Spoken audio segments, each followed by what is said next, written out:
रक्षा मंत्री ने कुशीनगर में अपने भाषण से बढ़ाया चुनावी तापमान।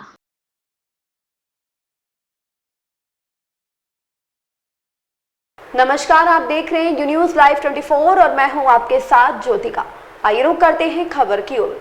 लोकसभा चुनाव के अंतिम चरण के अंतिम दिन रक्षा मंत्री राजनाथ सिंह विपक्षियों पर जमकर बरसे। कुशीनगर के रामकोला में आयोजित जनसभा में उपस्थित लोगों को विशिष्ट अंदाज में संबोधित करते हुए कहा कि बार बार देश में चुनाव होना ठीक नहीं। हमारी पार्टी, हमारे प्रधानमंत्री का ये मानना है कि चुनाव ऐसा हो जाए कि विधानसभा और लोकसभा का चुनाव एक साथ हो जाए। इसलिए सरकार बनते ही वन नेशन वन इलेक्शन लागू करेंगे। भीषण गर्मी से लोगों से मुखातिब होते हुए रक्षा मंत्री राजनाथ सिंह ने कहा कि भारत दुनिया में आर्थिक रूप से सबसे गति से बढ़ रहा है। आज भारत 11वें नंबर से 5वें नंबर पर पहुंच गया है। अगर हमारी सरकार रही तो हमारे देश सबसे धनवान होगा, जो चीन अमेरिका के बाद यह देश बन जाएगा। लोगों का मिजाज भापते हुए राजनाथ सिंह ने कहा कि जैसे डायनासोर इस धरती से समाप्त हो गए, 10 साल कांग्रेस भी समाप्त हो जाएगी और समाजवादी पार्टी तो अब समाप्त हो ही रही है। जैसे 2014 से उसका चैन उतर गया तो 2017 व 2022 में चैन नहीं चढ़ा, अब 2024 में भी चैन नहीं चढ़ेगा। जनसभा को संबोधित करते हुए राजनाथ सिंह ने कहा कि हम हिंदू, मुस्लिम, सिख, ईसाई को भारत का नागरिक मानते हैं, इसलिए हम बहन बेटियों के साथ अत्याचार होने नहीं देंगे। इसलिए हमने 3 तलाक खत्म किया। योगी बाबू ने यूपी में गर्मी के दिन में भी बदमाशों को शिमला के ठंड का एहसास दिला दिया है। राजनाथ सिंह ने कहा कि रामकोला की धरती पर जब भी मेरी जनसभा होती है तो भाजपा का उम्मीदवार जीतता है। इसलिए आज मैं आया हूं कि हमारे भाजपा प्रत्याशी का आप समर्थन करें ताकि वह मोदी जी के हाथ को मजबूत करें। विजय कुमार की रिपोर्ट। मेरा यह मानना है, हमारी पार्टी का यह मानना है, हमारे प्रधानमंत्री का मानना है, बार बार चुनाव होना यह ठीक नहीं है। ऐसा होना चाहिए कि सारे देश में एक साथ ही लोकसभा के भी चुनाव हो जाएं और एक ही उसी के साथ विधानसभा के भी चुनाव हो जाएं। इसलिए मैं आपको आश्वस्त करना चाहता हूं, इस बार आप जो सरकार बना रहे हैं, 5 वर्षों के अंदर बहनों भाइयों, हम लोगों की पूरी कोशिश होगी वन नेशन वन इलेक्शन की व्यवस्था भारत में कर दी है।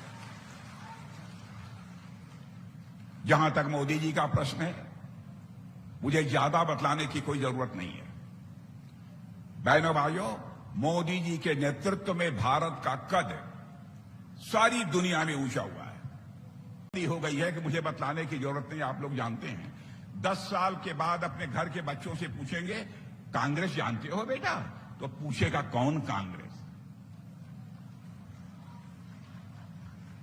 जैसे डायनासोर का नाम सुना है कि नहीं आप लोगों ने? डायनासोर का नाम सुना है? डायनासोर पूरी धरती से लुप्त हो गया है। वैसे ही भारत की कांग्रेस पार्टी 5-10 वर्षों में ही इस धरती से लुप्त हो जाएगी। यह हालत है इन लोगों की। झूठ ही बोलकर ये जनता का समर्थन हासिल करना चाहते हैं। और बहनों भाइयों, मैं बतलाना चाहता हूं, भारतीय जनता पार्टी हिंदुस्तान की एक ऐसी राजनीतिक पार्टी है जो जनता की आंखों में धूल झोंक कर राजनीति नहीं करती। में मौजूद मेरे सभी सम्मानित बहनों एवं भाइयों, वैसे रामकोला मैं कई बार आ चुका हूं, ये पहली बार मेरा आना नहीं हुआ है।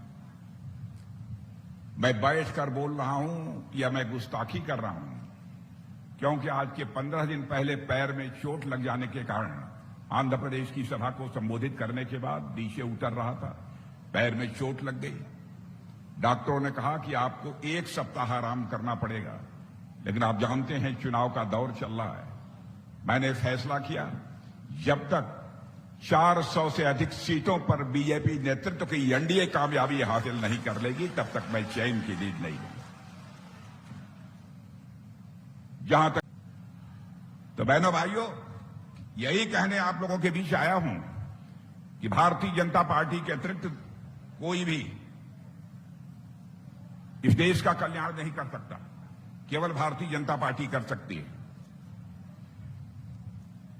इसलिए मैं आप लोगों से कहूंगा कि आप भारी मतों से भारतीय जनता पार्टी को विजय दिलाएं। और इतनी बात पक्की समझ लीजिए, समाजवादी पार्टी की साइकिल का चेन, ध्यान से सुनिए, समाजवादी पार्टी की साइकिल का चेन 2014 में उतर गया, 2017 में नहीं चढ़ा, 2019 में फिर वह चेन नहीं चढ़ा, 2022 में फिर नहीं चढ़ा, 2024 में भी नहीं चढ़ेगा। बहनों भाइयों, एक बार चेन उतर गई है तो चढ़ेगा नहीं। अब बहुजन समाज पार्टी बेचारी की बात। इस खबर में बस इतना ही। बने रहिए यू न्यूज लाइव 24 न्यूज के साथ। लेटेस्ट अपडेट पाने के लिए हमारे चैनल यू न्यूज लाइव 24 को सब्सक्राइब करें, लाइक करें और साथ में बेल आइकन दबाना बिल्कुल ना भूलें।